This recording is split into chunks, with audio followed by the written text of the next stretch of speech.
Happy New Year, everyone. I want to break today's gospel reading down into two parts that are very connected, even though on the surface they may not seem like it. And that's going to be the shepherds and Mary. So we'll begin with a brief talk about the shepherds and how they come into today's gospel from Luke. The shepherds had to be a patient people. They had to be, they were looking after a flock of sheep. And we all know anybody who's spent time on a farm or been around sheep, kind of like us, they tend to be quite stubborn.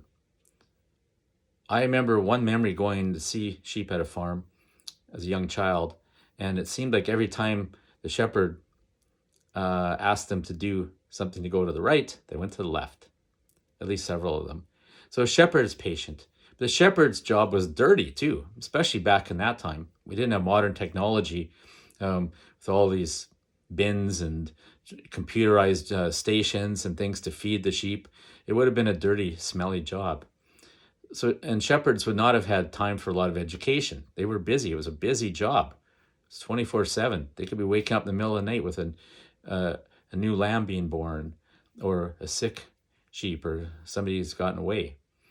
So all of that brings us to this point that the shepherds, with the lack of education in terms of understanding maybe of all of what was going on with Jesus and this miracle of birth, they act in haste, but not a haste that was knee-jerk, but rather somehow there was a trust that a higher power was in charge of this whole event, and something life-changing, something historic that would change the world was actually upon them.